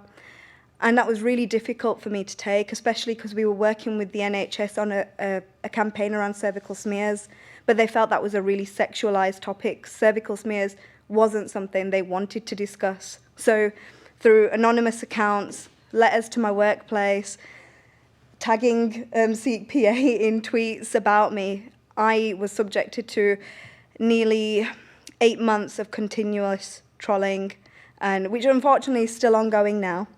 And this is one of the reasons I was a bit reluctant to speak today, because I also know that I will get something off the back of this. And I've already almost had to warn Jess and Sukh because I'm really worried about what is going to be said about me, what is going to be said about sisters, because we are not a provocative organisation. We're simply talking about issues that affect 1 in 2 women in the UK. That is half the women in this room already. And I know there's some women in this room have already contacted me about their issues, about fertility issues, but there's men in this room who've contacted me about similar issues. We should have safe spaces for these women. It shouldn't be a sexualised conversation, because it is not a sexualised conversation. It is not about sex. It is about female reproductive health, and it's something that we should all be able to talk about, especially with the amount of people that suffer with these conditions. And going on from what Sharanjit was saying about the roles that Jess and Sukh have, I think both of them have counselled me at some point, because I think I've cried to both of you down the phone, because I have been trolled that much that I wasn't sure where to turn to. I didn't feel that the Sikh community accepted my work. If you're being told you can't go into a Gurdwara, that's very hard for you to take. And I haven't really got anyone to stand up and say, actually, what Neelam is doing is right. And then Sikh PA came along and said, actually, it is right. There is nothing wrong. There is nothing shameful in what you're doing, that you're talking about your experiences. Because on average, women with my conditions take 7.5 years to get diagnosed, and that is usually through surgeries like a laparoscopy. They're not easy surgeries to go through on your own. You'll usually have a laparoscopy and then you're out in hospital for 8 weeks, and that's when you start getting better. It's horrible. I would never want a woman to go through what I went through. I had no idea. I was told at 23 that I might need a hysterectomy. Who wants a hysterectomy at 23? It makes no sense, but because I didn't understand my body and no one's ever talked about these subjects, I wasn't sure what to do. Thankfully, I didn't choose a hysterectomy. I still live with endometriosis, but I know other things about my body. I understand it better now, and now I can tell people when they get that diagnosis, when they are being pushed with a hysterectomy, that they don't have to do that. There are alternatives. Unfortunately for the NHS, a hysterectomy is a cheaper option of getting rid of the pain than it is to treat the pain long term and look after somebody. And that is where the problem lies, because there's such a discourse between the NHS and the public, and partly because of the public purse as well. So I know with everything that Sukh and Jazz has done, I have been very worried that I'm not accepted within the community, and a lot of the things that they've done, apart from counselling me through, especially this year because it's been quite difficult for me, has made me feel actually, no, I do belong in this community. I am Sikh. And that was very difficult for me, because a lot of the tweets, which I think you may have seen, actually have brought my caste into things, which is something I've not experienced before. I've been told that as a Jamad, I shouldn't be allowed in a Gurdwara anyway. I've been told, which I was speaking to Jess about, not to use my surname anymore, because people will know what you are, and they don't want you in their Gurdwaras. These are very difficult for me, because it's not something I've ever been brought up with. I've never known any of these issues before. So to actually have Sikh PA standing behind me and saying, actually, everything you're doing is correct, it's fine, it's okay, and almost holding my hand, because I feel at the moment I'm getting a lot of hand holding, it's been a very big thing for me, and it's kept sisters going. So not only are you helping me, you're actually helping a massive sisterhood of women who really need each other. It's not just me. They create friendships, bonds between themselves, and they can talk to each other. Because we're a digital platform, it's international. So somebody will be up at 4 o'clock in the morning, someone will be up at 6 o'clock in the morning, and that's the beauty of it. I don't need to physically be there. We do meetings similar to Taraqi. We do meetings bi-monthly, which are spreading out across the UK now, and we have safe spaces for women wherever they need to be, whether it needs to be in a Gurdwara, a community centre, or a room like this. We have people together. We have jar. We have a lot of cake for some reason. There's always food. And we just want to create that sisterhood of women to challenge the narrative around womanhood.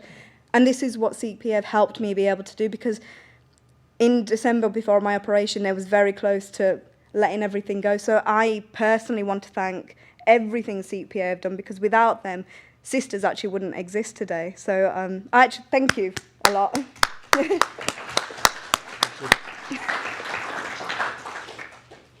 Thank you so much for that, Neelam. And It's just a case of the Sikh Press Association doing what we were designed to do, and that's supporting those within our community leading social reform. Social reform was something that started from Guru Nanak Dev Ji Maharaj, so that's something we'll always support. Moving forward, there's so many other things that we could talk about that we worked on behind the scenes. Here's a few. Something which I personally actually forgot to add on there was continuous, I would like to call it dialogue, but it wasn't dialogue, so I'll call it continuous harassment of Twitter after they had banned a specific website, SikhGenocide84.com, which was a website designed to help members of the Sikh community or any supporters that believe that what happened in 1984 was a Sikh genocide, get in contact with your local MP to have them advocate that position, that what happened in 1984 was a genocide. And Twitter banned that, and we were in constant, we were constantly chasing them up for weeks on end about why they had banned it. And eventually that ban was removed. Someone said that it was put back in place and it's on and off, but it's something that we're trying to keep an eye on and chasing up. But you can read for yourself just a few other things that we worked on behind the scenes, which you probably don't see front facing. Next, I'm going to quickly move on to something which kind of draws a line under the work that we do to kind of help you recognize the value of what we do in terms of if you went to a media organization and you said, I've got an event, a campaign, and I want it to achieve these things. This is the kind of pricing, on average, depending, you would get. These are roundabout figures that we have consulted with various media professionals on. So you can take them in there. So now I'm just going to quickly go forward, and we're only looking now at the positive news coverage that the Sikh Press Association has facilitated. So that means we're not including anything that we've done, for example, on the Free Jaggi Now campaign around 1984, which is kind of, us dealing with more serious Sikh issues. But this is just specifically positive Sikh news stories which we've pushed into the media. So firstly with Bandi Shor Divas, aka Diwali if you will, the PR value for this was, you're going to see, comparatively quite low for the things that we've worked on. Largely wise because when it comes to media coverage of Diwali, they're just happy to kind of push everything under the banner of Hindu celebration and, cut nice pictures of fireworks, and that's it. And where do we step in with this? We have a specific informational web page and guidelines for them to ensure when they talk about Sikhs celebrating Diwali, they mention why Sikhs celebrate Diwali. And that's specifically it. So this is just a couple of examples of coverage that we've helped contain that narrative. There was all different Slough newspapers actually ran with this, thanks to a great event by the guys at Guru Manyo Grant. So just £2,000 for a PR value there. Next, Shabil Day. For those that don't know what Shabil Day is, it was an idea of Jagraj Singh to consolidate all of the events that happen around the Shahidi anniversary of Guru Arjan Dev Ji Maharaj. So you're probably used to, or at least in the last few years, because when I was growing up I wasn't used to seeing it, but the serving of cool refreshments around this time of year, which is June, to commemorate the Shahidi of the martyrdom of Guru Arjan Dev Ji. So what we try and do, we try and make or encourage groups to do all of these events on one specific day, just so it gains more media traction. And in 2018, we probably had the most successful Shabil Day yet, with I think we had like at least 14 different events in 5 different countries: France, Malaysia, India, Canada, and the UK. If you Google Shabil Day, you'll see that column there, just loads of coverage. We had radio coverage, and even TV coverage for something as simple as handing out free drinks, which was great. The PR value attributed to that from our kind of own estimations is £300,000. And again, remember that includes the organisation of approximately 14 different events, probably loads more to be honest, in 5 different countries.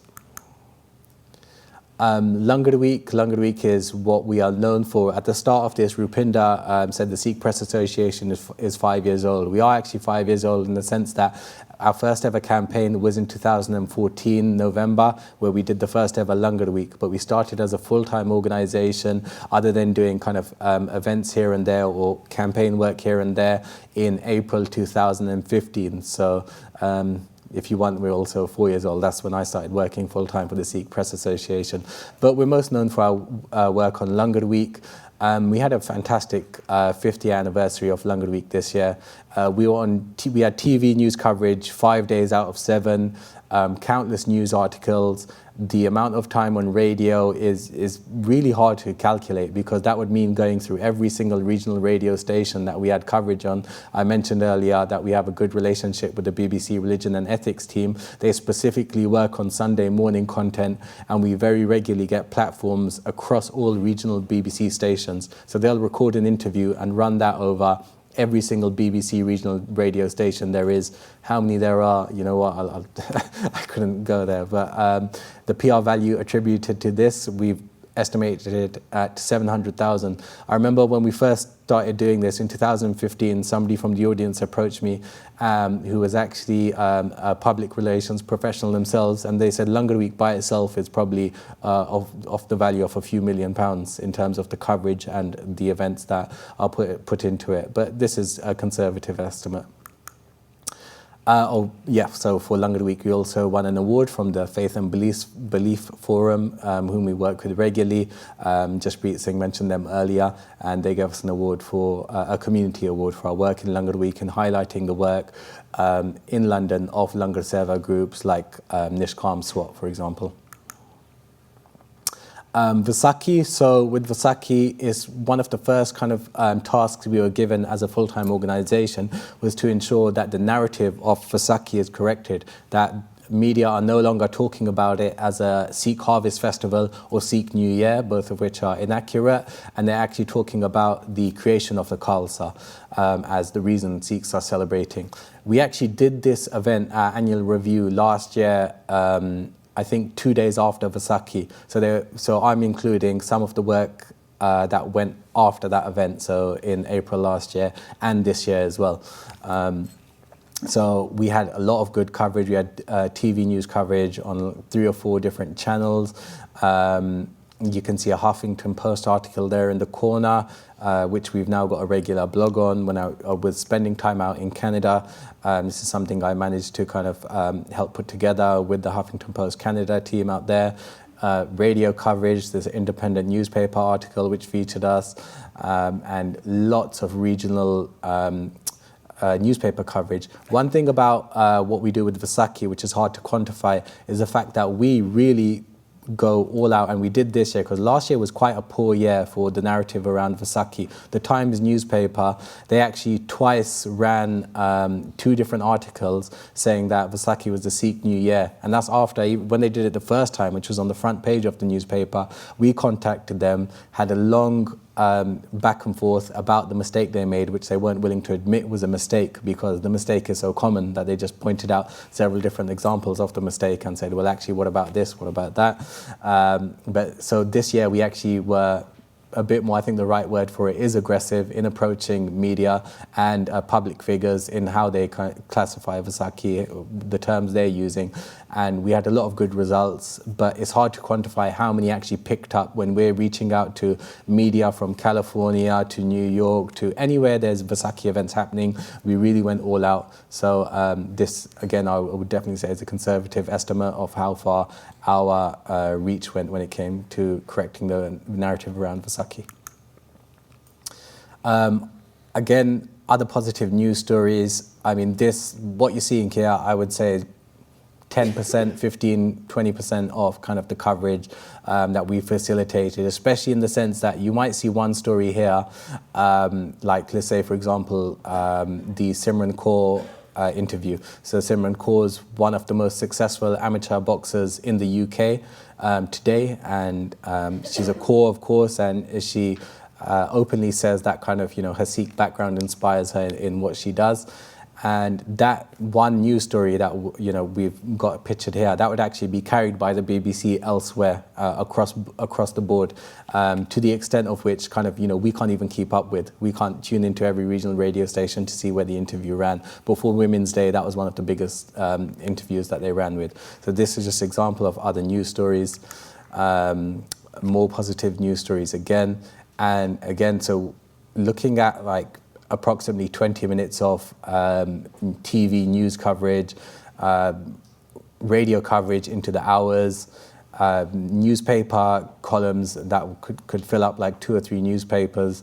We're looking at the PR value of obtaining that kind of positive news coverage in the range of £1 million. So overall, adding them all up, positive PR value is £2.35 million for this year, rounding down actually, and that's approximately £200,000 on top of what our estimates were last year.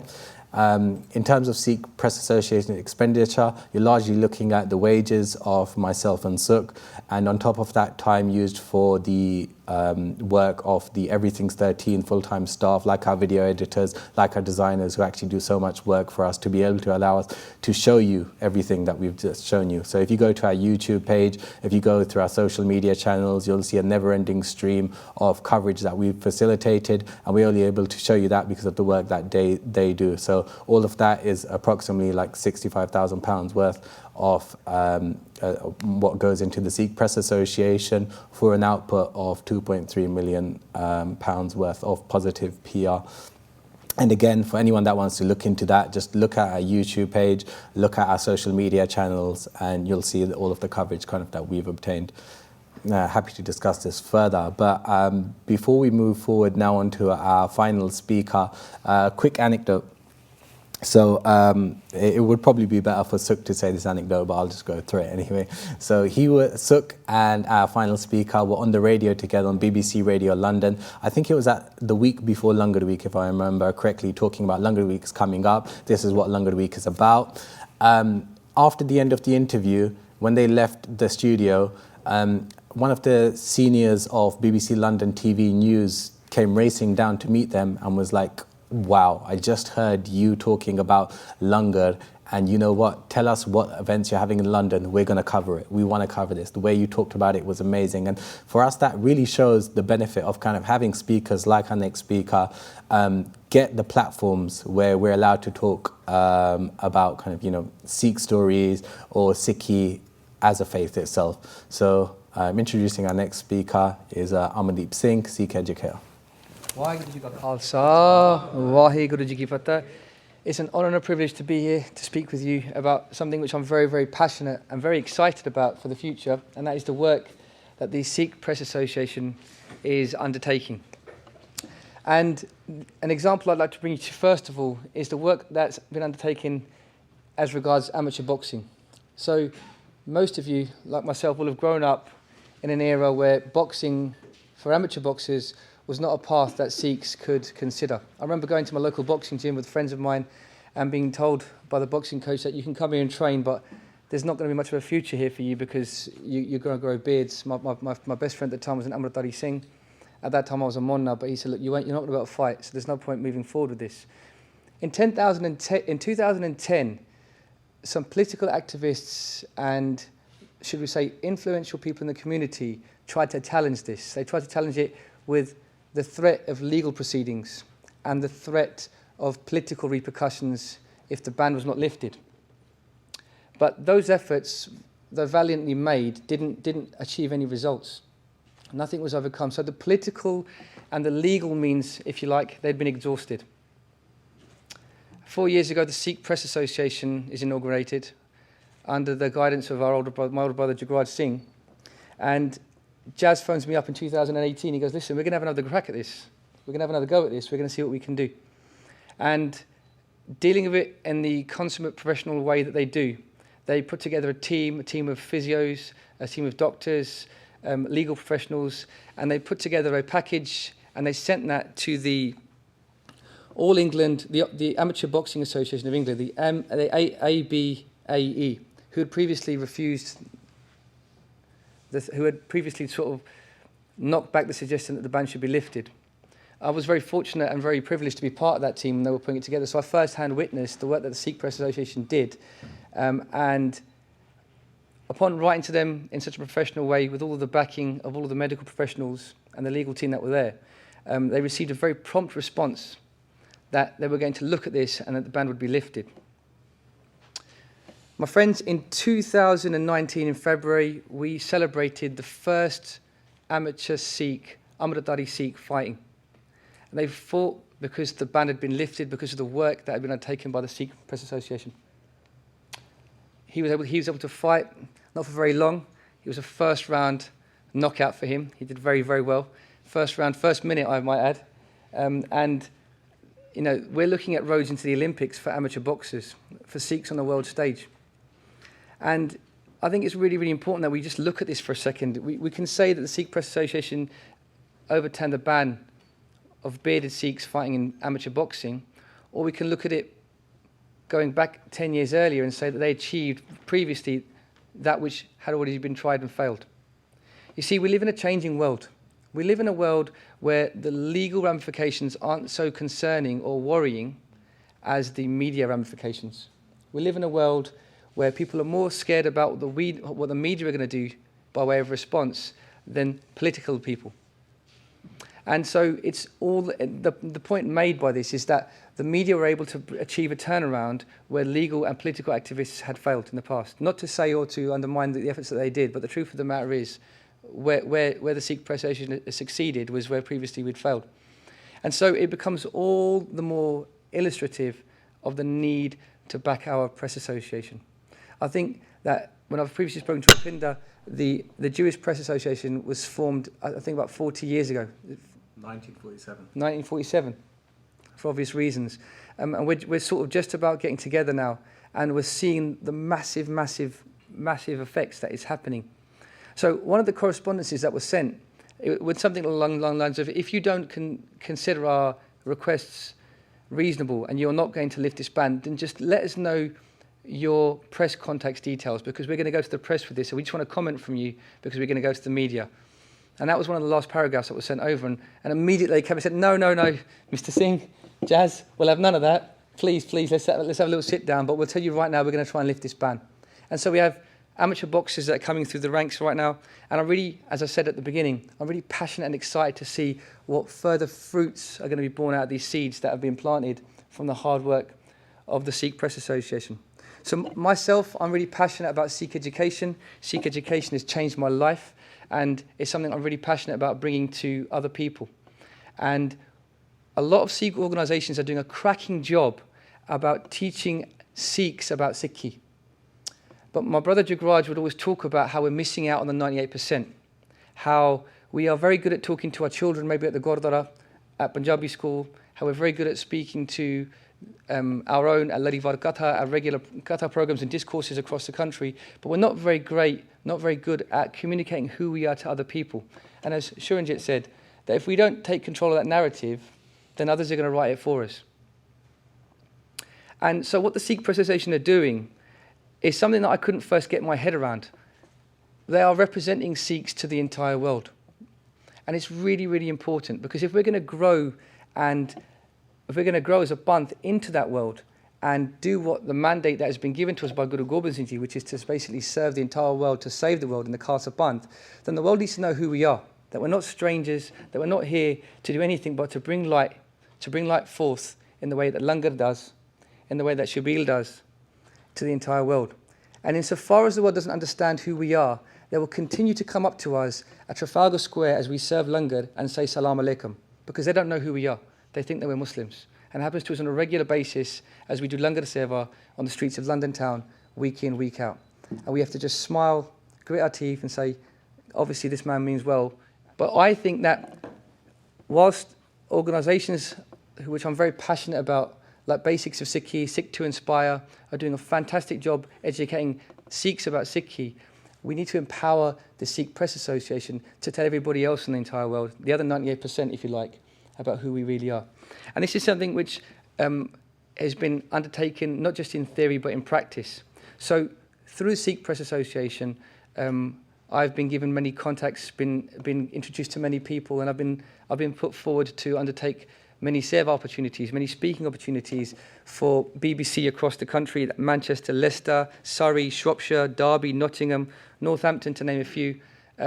Perhaps most importantly to me, being a London boy, BBC London, where we had 500,000 listening to us as we talked to them about what the Sakhi is.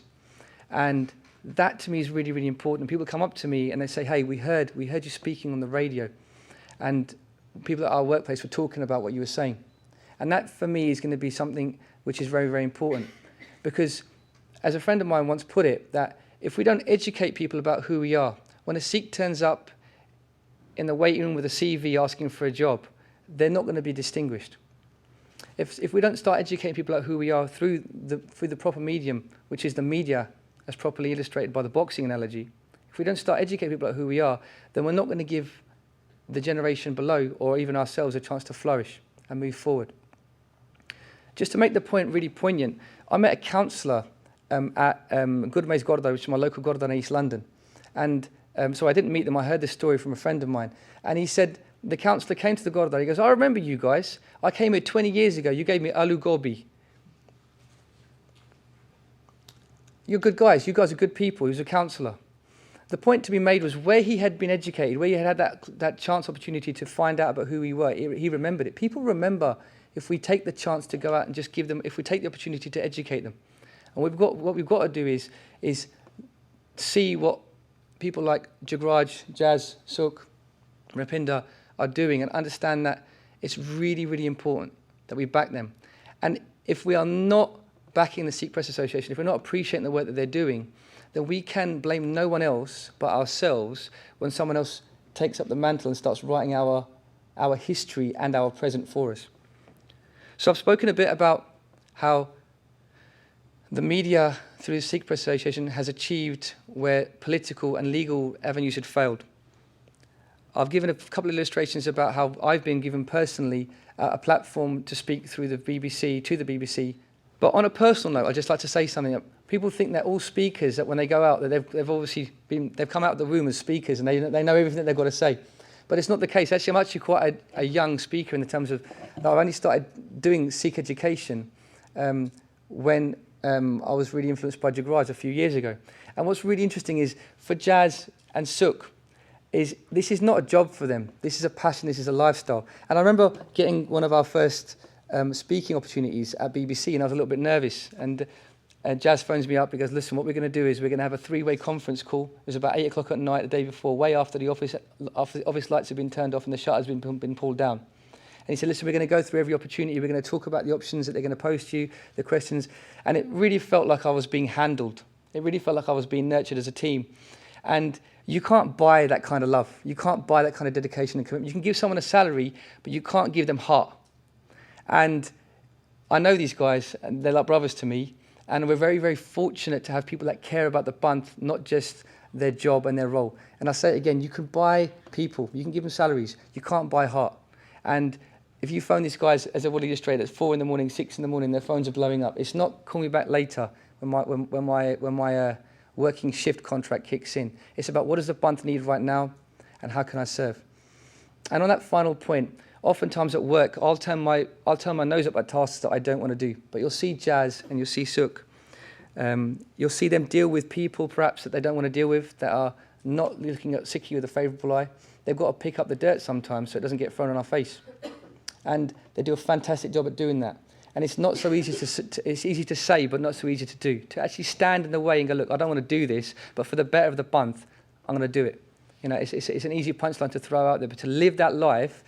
And I phoned Jazz and he's like, yeah, I know, man, but what are you going to do? I know people are going to shower us for this, but it's got to be done. I know it's not going to be a pleasant situation, but I've got to stick through it because otherwise this will happen and so will have a conflict.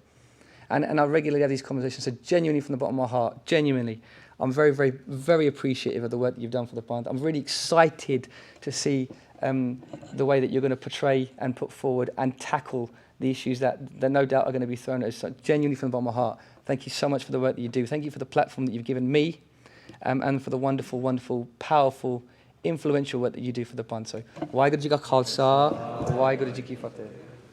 Waheguru, that was That was beautiful. Amandeep Singh, I will say as well, has been a real rock, especially to me personally, since Bhai Jugar Singh passed, which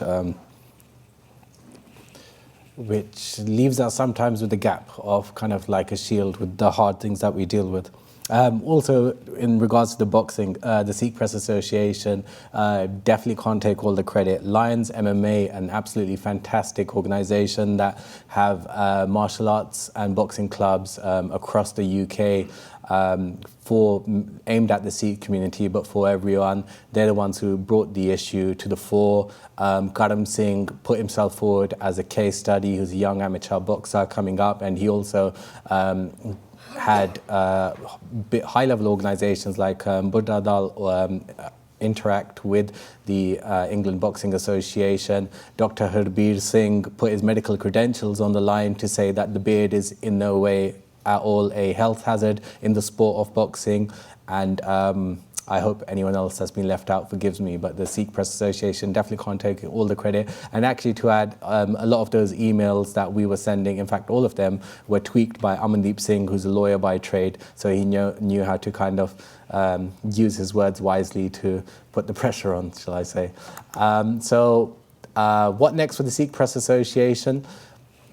So we need to start planning now for the long term, and I mean the really long term, to ensure that Sikh Press Association is here. Like we said earlier, the Jewish Press Association, which is based in the USA, has been around since 1947. The Sikh Press Association wants to be around for the long-term future as well. And what we're looking to do is set some real structure for that. In the handouts you've received, you'll see us talking about an editorial policy. So for everything that we've learned, if we created an editorial policy before we started our work, we'd be amending it every week. So now, after 4 years approximately of recognizing, what this job entails and what it entails for us as an organization, we're putting that in place. And we're looking to kind of develop and grow. We're working with, I think I saw him come in, Dr. Jasveer Singh on a Sikhs in Media academic research project. We've worked with quite a few academics on helping them with their research, as Sharanjit mentioned, with the GLAD study being one, for example. A complete website revamp. Those of you who came here last year would have read that before, but there are many failings of the Sikh Press Association, and keeping care of our website is definitely one of them.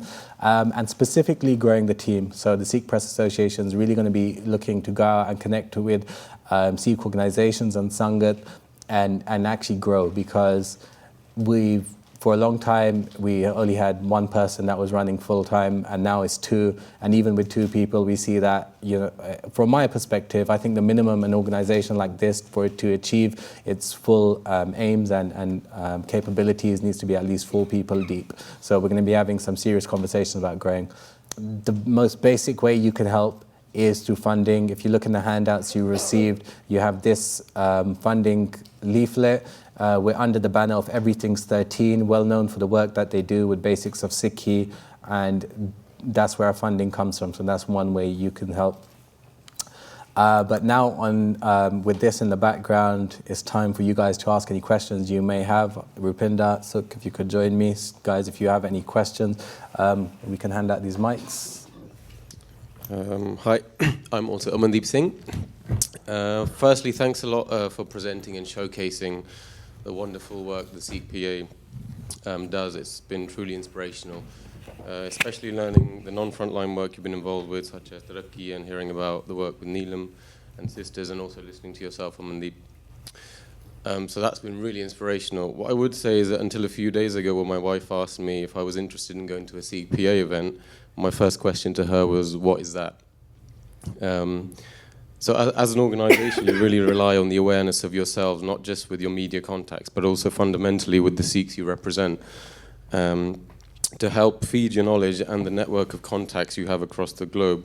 And unfortunately also seeing the room not as full as I would have expected, that sort of made me feel like that as well.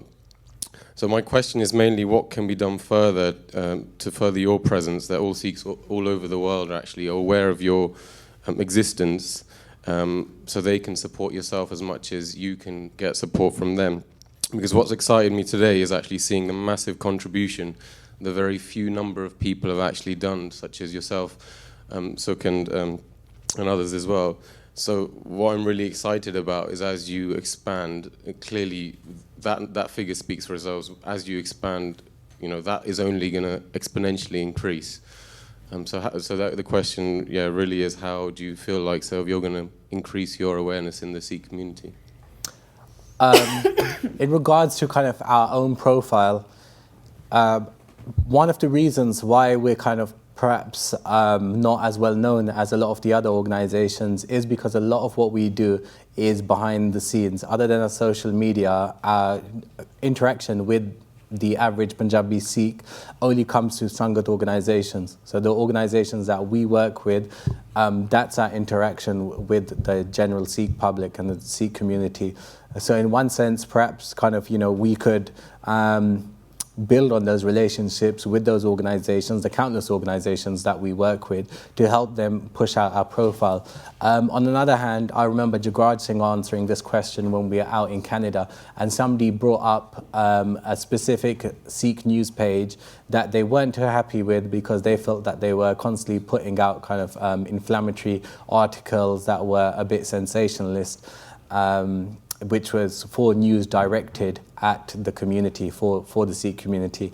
And Jagraj said, what you're doing now is comparing the Sun to the Associated Press.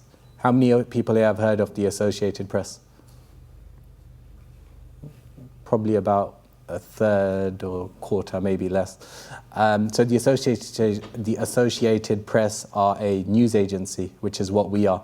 So we're not like a direct media outlet. We're kind of a facilitator more than a direct outlet. So we're always going to be kind of slightly behind the scenes. We're not the ones doing the interviews. We're the ones arranging the interviews most of the time anyway.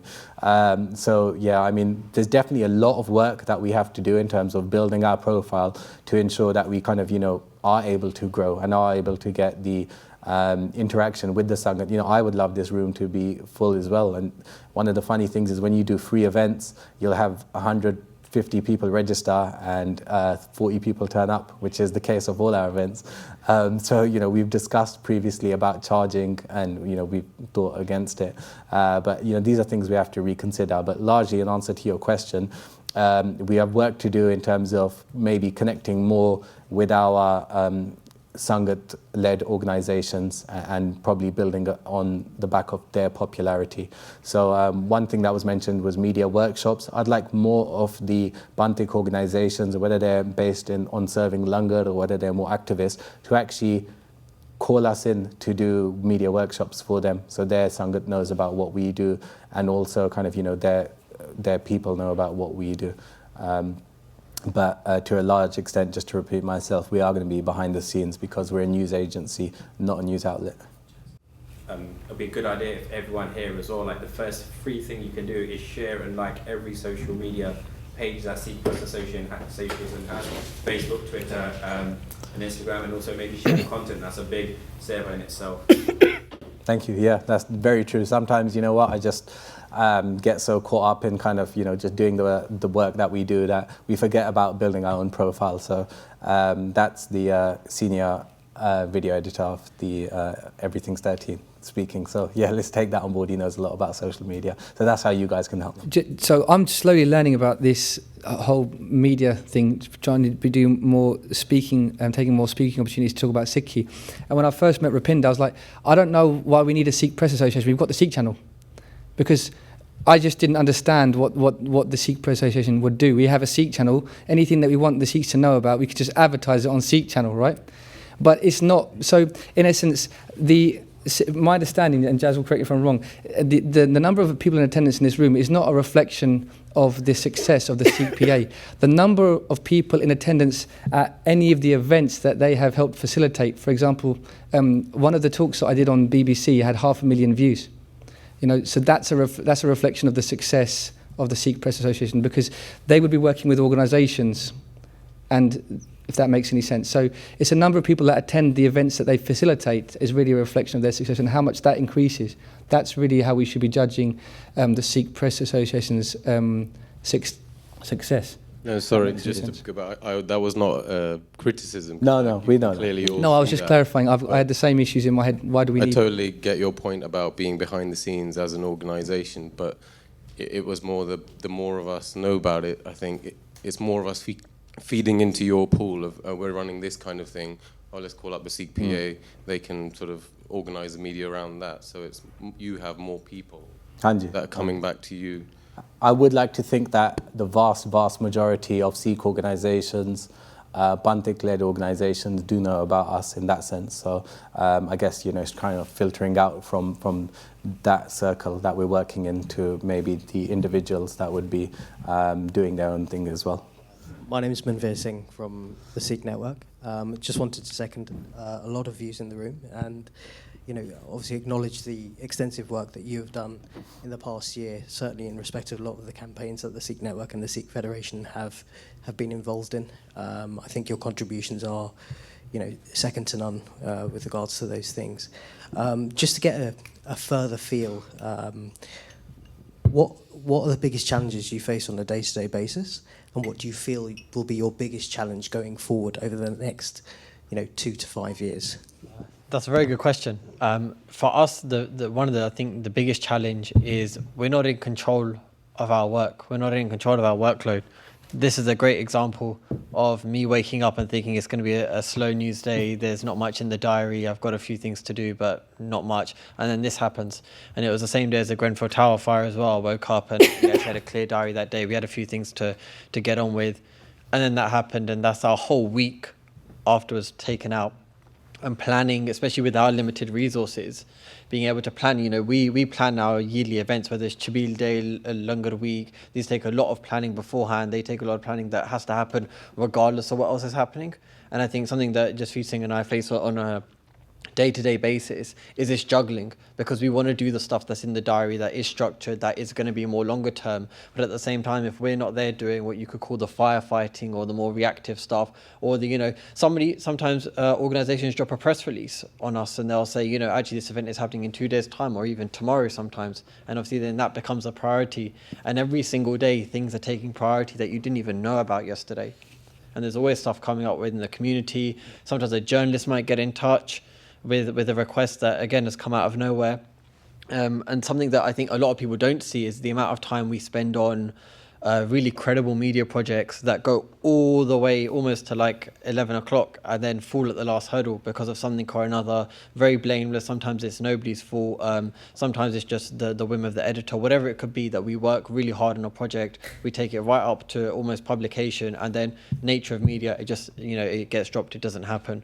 So again, there's a lot of these things behind the scenes for us that we have to manage, we have to plan for, we have to juggle, and there's two of us. And again, we try to go to Sangat events, Sangat organisations. Again, today I was in Parliament for the Westminster Hall debate contribution to UK Sikhs, because again, we think it's important for us to be there. At the same time, we face both ways. So as much effort as we need to put into connecting with Sangat, we also need to do that with the mainstream media.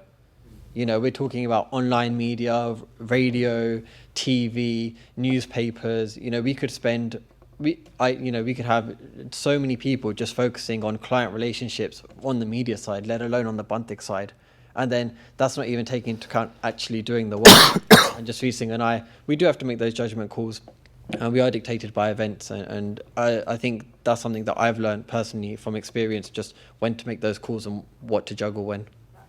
I think moving forward strategically, one of the key things that we found, not as a failure, but one of the key things that was missing was having a bank and a resource and a library for statistical information that's correct, for studies that people can refer back to, and even the basics of having high resolution press images. So for instance, if you try and look for a high resolution press image of Harmandir Sahib, you'd be hard pressed to find something like that. So that's something that we've always wanted to do, but as just Sukh was saying, priorities change order. So I think in a long-term vision, that a bank of information is something that we definitely want to kind of really build on. Cool. I just want to make a final thank you to Jasveer Singh for the hand-holding he's given me on various media opportunities I've had. So yeah, thank you. Thank you, Briji. Definitely don't need hand-holding. Great interview. Just to add to that in terms of the long-term future of the Sikh Press Association, one thing that kind of becomes evident at certain points when we're looking for kind of a Sikh perspective on things is that there needs to be more organisation and more dialogue between Sikh organisations themselves. So we don't all have to always agree, definitely, that's impossible. But as long as we're all understanding of a certain position, we will avoid the kind of conflict which makes the Sikh Press Association look like we're championing a biased viewpoint. I'll give you an example. The Independent article which ran a line about Vaisakhi being the creation of the Khalsa and the celebration of the creation of the Khalsa led with that statement saying, according to the Sikh Press Association, Vaisakhi is not the Sikh New Year. Hopefully everyone in this room knows that that's not according to the Sikh Press Association, it's according to Sikhi. But nevertheless, that is the way they kind of framed it, simply because they had so many other references which said that Vaisakhi is the Sikh New Year, as outdated as they might be. So we need to see more organisation and more dialogue between Sikh organisations as well. Thank you all for attending. And I think that's it. I hope, like I said, please do speak to us about anything else afterwards. Thank you so much, guys. Vaheguru Ji Ka Khalsa, Vaheguru Ji Ki Fateh.